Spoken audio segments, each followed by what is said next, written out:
Good morning, Hyderabad. It is always a pleasure being in Hyderabad.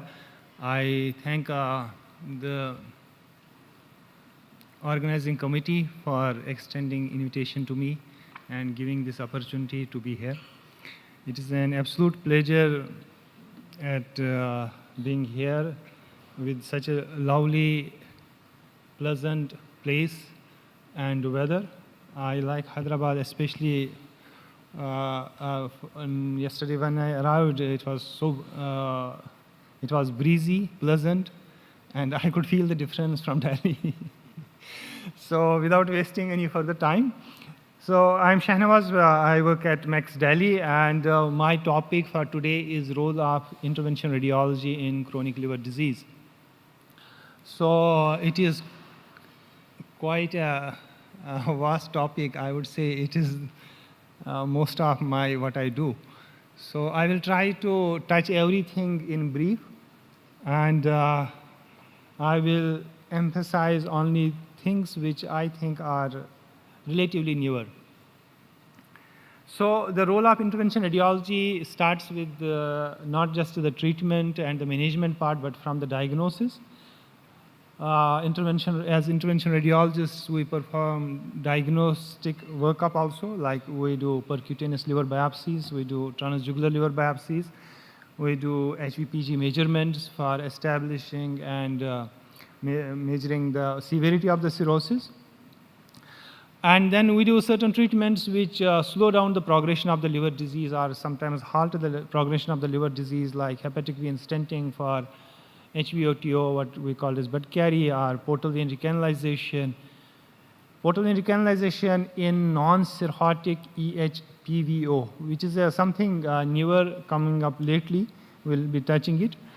And then there are patients who have complications of portal hypertension, and we offer them TIPS or DIPS, BARTO or PARTO.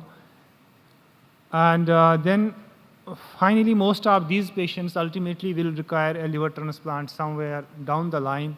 And then after receiving the liver transplant, some of these patients may have complications related to liver transplant, and they will require again help from interventional radiology in terms of their arterial complications, portal vein complications, hepatic vein complications, are the most common, what is biliary complication.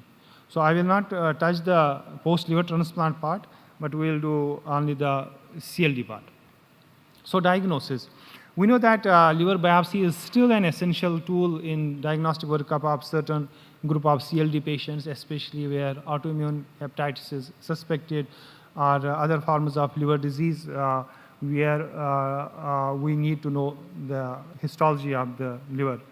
And percutaneous liver biopsy is the most commonly performed technique, and it is easily available, cost-effective. But sometimes percutaneous biopsy is not an option because of certain contraindications like coagulopathy or severe thrombocytopenia, which is uncorrectable, or there is severe ascites, or patient is very, very obese. Or sometimes we require an HVPG, and as part of the HVPG, we also perform transjugular liver biopsy. So all these contraindications become an indication for transjugular liver biopsy.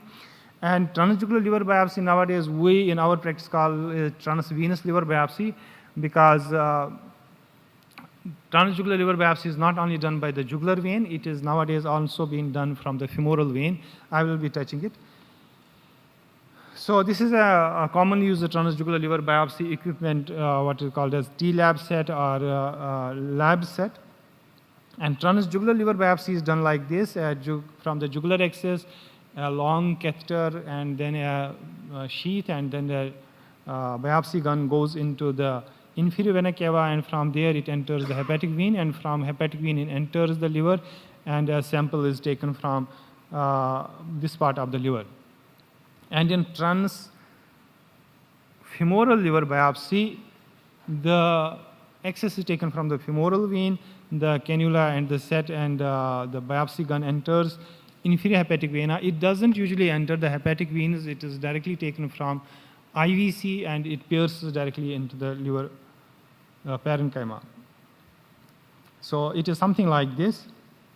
Next, HVPG, we know that it is usually a part of diagnostic workup, and this wedged hepatic venous pressure gradient is the pressure which is transmitted through the sinusoids from the portal vein. So it basically reflects the portal venous pressure. I think this video is working. So this is how it is usually done. From femoral axis, we place a catheter and cannulate a hepatic vein, and we wedge the hepatic vein and make sure that there is no contrast leaking anywhere, and then we measure the pressure. And 5 mm Hg, more than 5 mm Hg is usually defined as portal hypertension. Then we come to the next, that is halting or slowing down the progression of the liver disease. And in this, we all know that bud carry patients are especially eligible for these, especially those who have a hepatic vein outflow tract obstruction at the level of the ostia or suprahepatic IVC. And interestingly, HVOTO per se, to begin with, is not a liver disease at all. It is basically a vascular disease. And because of the vascular disease, back pressure changes, the liver disease follows. So if we catch this patient early and we are able to reverse the vascular problem, we may be able to prevent any further progression of the liver disease. And in this, we usually perform balloon dilatation, but often stenting is also required. This is the EASL criteria of EASL recommendations for the HVOTO management, but carry management, which starts with medical treatment, then angioplasty and stenting, then TIPS, and finally liver transplant. But in our practice, we usually combine these first two, medical management and angioplasty and stenting. We don't wait for patients to go into the full-blown disease and then perform angioplasty. We begin the first two steps together. And this is a line diagram to show how it helps. For example, if there is suprahepatic part of the IVC is blocked, there is a web, and we are able to open it, so it will restore most of the flow. The congestion will be relieved. And if there is hepatic vein ostial obstruction, like here, so we can balloon it, we can pierce it, we can balloon and stent it, and this will restore the blood flow. Sometimes the hepatic veins are totally obliterated. In those, we cannot re-establish physiological blood flow. So in those cases, DIPS is performed, which is a variant of TIPS, like this, which connects portal vein directly into the IVC or the cavo-arterial junction.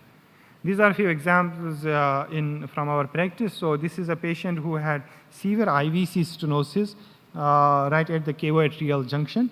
And this is balloon angioplasty being performed, and this is the IVC venogram after the balloon angioplasty is performed.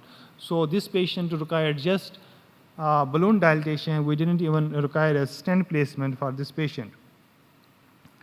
And but sometimes hepatic vein ostia are blocked, and they are very severely blocked. I have been blocked for a very long time. These patients usually require balloon dilatation followed by stenting, and they generally do well. Another case where there was severe hepatic vein outflow obstruction at the ostia level, we had to perform a stent, and the flow could be restored and the congestion could be relieved. So going to the literature briefly, reocclusion rates are significantly less in patients who undergo stenting compared to those who undergo only balloon dilatation. And when DIPS is required, for example, in this patient where the hepatic veins are totally obliterated, there is no length of the lumen of the hepatic vein which could be stented. So in this case, like for example, we had to place a DIPS stent. But sometimes there is combined hepatic vein as well as IVC occlusion, like this patient. So we had to restore the IVC, which is the stent seen in the middle, and as well as perform a DIPS procedure. So this patient underwent a hepatic vein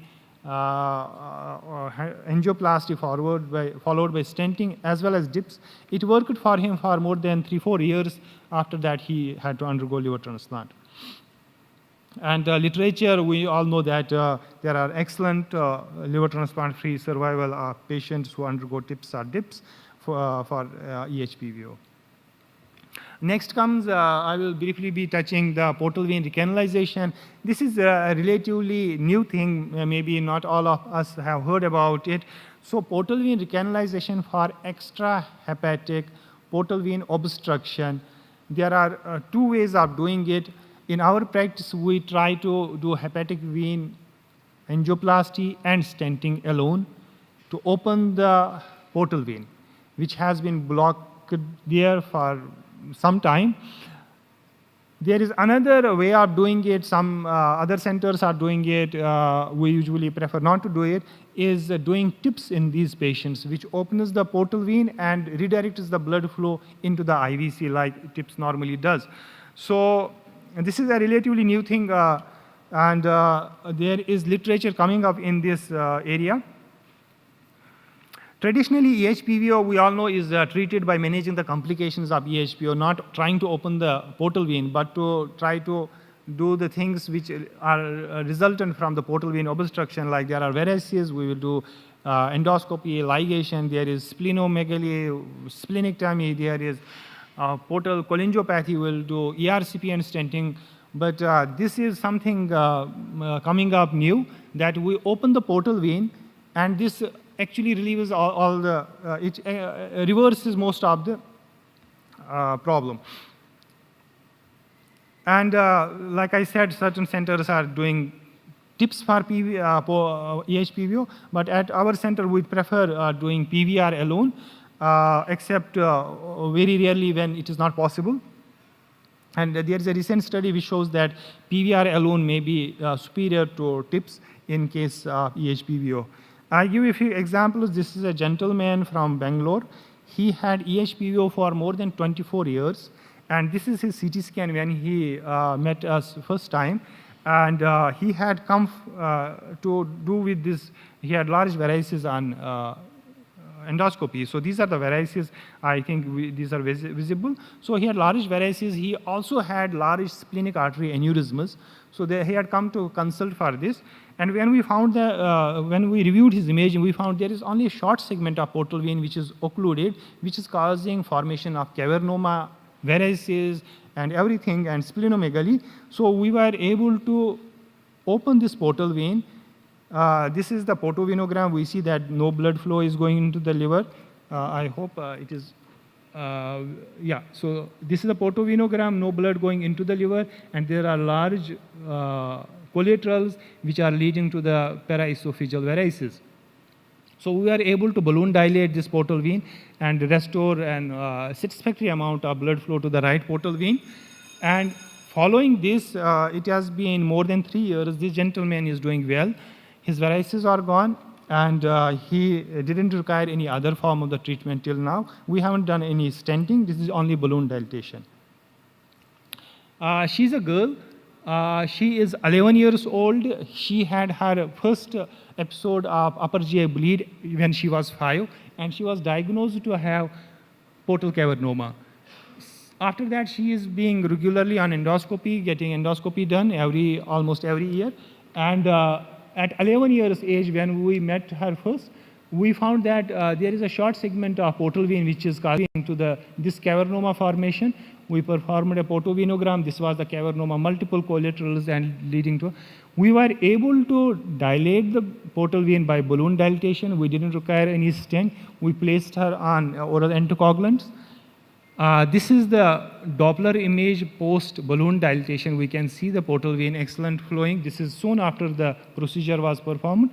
And now it is 3 years follow-up. Her portal vein is working. She's on a regular follow-up, and she is taking the oral anticoagulants. This is a lady. She is an athlete. She has EHPVO for 20 years. She had her first upper GI bleed when she was pregnant, as was diagnosed to have EHPVO and portal cavernoma. When we met her first, she had a stent in her CBD for portal cholangiopathy. She had a massive splenomegaly. She also had cholecystitis, for which percutaneous cholecystostomy was done. This is the pigtail catheter. We were able to see that there is a short segment of portal vein which is leading to portal cavernoma. So we placed a stent in the portal vein. Following this, her portal vein is seen that we excellent opacification of the portal vein branches. And once these collaterals deflated, and we were hopeful that there will be no major bleeding risk now, surgeons performed hepatico-jejunectomy on her. So her portal cholangiopath is, my time is up. I will try to quickly finish. So this is the image from the angioplasty when we try to, this is the portal vein branches, this is the superior mesenteric vein. We placed a stent across to restore the blood flow, and later HJ was performed. And it is almost 2 years plus now. She has been doing well. I think I have exhausted most of my time. So another patient, in this case, portal vein recanalization alone didn't work, so we had to place a TIPS. Portal hypertension in CLD, it is known to all of us. So TIPS is performed for various reasons. I will quickly go through it. The most common complication for, common indication for TIPS is variceal bleeding. The second most common is refractory ascites, but there are other indications like Budd-Chiari syndrome, portal vein thrombosis, hepatic hydrothorax, hepatorenal syndrome even improves with the TIPS, hepatopulmonary syndrome, and portal hypertensive gastropathy. There are certain contraindications to TIPS, and HE being the most often encountered and difficult to manage. And these are some images from the cases we have done TIPS for. And next is the BRTO. We understand the BRTO is basically done to knock off the varices, gastric varices, and the lienorenal shunt. So there are, this is video. I would have tried to run it faster. So normally the blood should go from splenic vein into the liver, from the superior mesenteric vein into the liver, but because of the portal hypertension, sometimes collaterals find their way through the gastric mucosa or perigastric collaterals into the renal vein. There is how the BRTO works. A balloon or a plug is placed in the renal vein, right, where it opens into the renal vein, and then sclerosant or glue or other forms of embolic material are placed in this varix to completely obliterate it. So this is the principle of BRTO. These are few cases we have done. This is a classical BRTO, and this is PATO, where plug has been placed in instead of a balloon. This is the sclerosant cast in the gastric varices. There are variations of the BRTO. One is PATO. For example, in this patient who had undergone endoscopic coil placement, but there was a recurrence of bleeding, so we had to perform a BRTO. We can see this coil which has been placed endoscopically, and after that we had to perform PATO, and this is the cast of the sclerosant after PRTO. Sometimes retrograde cannulation is not feasible, so antegrade cannulation is done, like in this transjugular cannulation of the portal venous system and filling of these gastric varices. So antegrade embolization was done in this case. We didn't perform a TIPS in this case because the patient had a history of HE. Ectopic varices, this is one of the cases from Dr. Kaushal Madan, sir. He is in the hall. So we have also published this case where there were ectopic varices in the colonic region, and we had to take transsplenic access because the patient's portal vein was also chronically thrombosed. So transsplenic access to the superior mesenteric vein, and then we found this colonic varix. We have published this case as a case report. You can find it online. So in biliary pathologies, I will not go into the PTBD details. I will only highlight biodegradable stent, which is something which has come up lately. The only advantage of the biodegradable stent is that it doesn't need to be removed, so it reduces the number of hospitalizations. And is especially, we are using it patients who cannot come for follow-up because they are like international patients or other reasons. And the indications are expanding. Right now, we are using biodegradable stents for patients who have HJ and they are unable to come, or they are unable to tolerate with the PTPD catheter hanging out from all the outside. And in our experience, we have done till now 8 cases where we placed 9 stents, 2 stents in one patient, so total 9 stents. Most of them, all of them were post-living donor liver transplant. Edge structure, 3 patients and 6 were duct to duct, and we had only 1 complication of major cholangitis in 1 patient. He had to take a prolonged course of antibiotic, and he is also doing well. These are some cases of the biodegradable stents. This is another biodegradable stent via duct to duct. We had to place 2 stents. And we might in future get drug-coated biodegradable stents as well. So I conclude that CLT is a disease which demands multidisciplinary management, and interventional radiology is contributing in significant ways to help manage these patients. This is our team at Max Delhi. Thank you so much.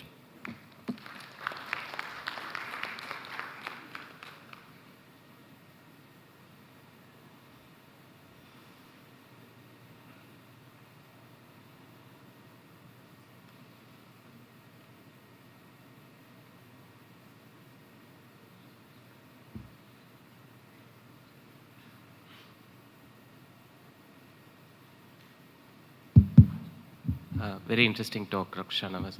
I'm here. I mean, it was very interesting to see the case report the cases which you showed for the recanalization of the extrahepatic portal vein. I'm a surgeon. We do a lot of shunt surgeries for these kind of cases. Shunt surgeries. Shunt proximal splenorenal shunt surgeries for these kind of cases. So my question is, how do you select patients who will benefit from this recanalization process? Yeah, I wish I had more time to elaborate on this. That is a very excellent question, actually. So all these patients which I showed were very carefully selected. Like I repeatedly mentioned that on review of the imaging, we found that short segment of the portal vein is actually blocked.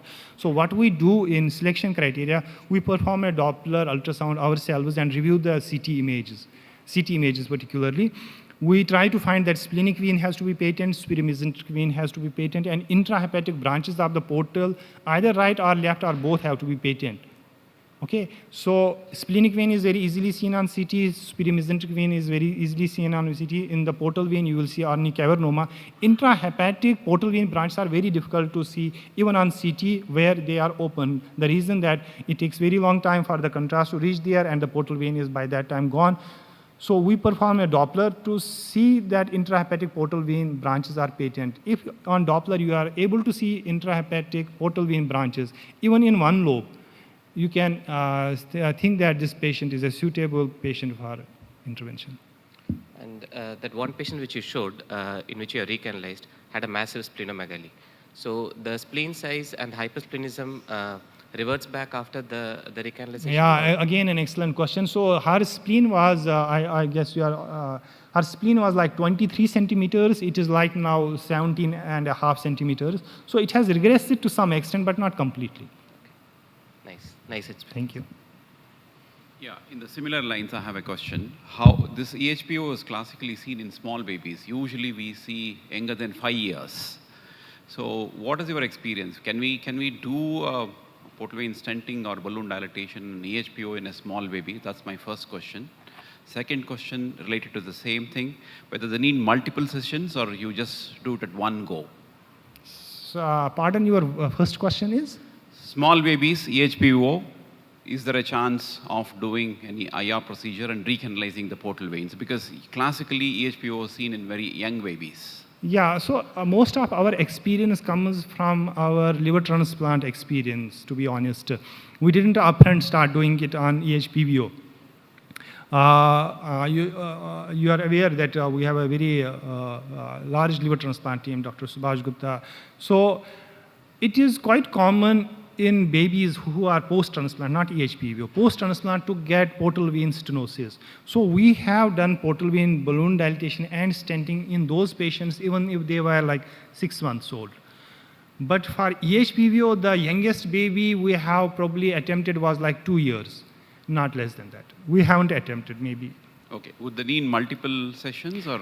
Generally, single session for all these patients we have done till now, we didn't require a second session. But yes, there is one baby where portal vein recanalization was done, and both the right and the left branch of the portal vein were initially flowing well. In the follow-up, the left portal vein slightly got attenuated and then completely disappeared. But right portal vein is working well, so we are not bothered. So left lobe anyway can atrophy. Okay, thank you. Thank you.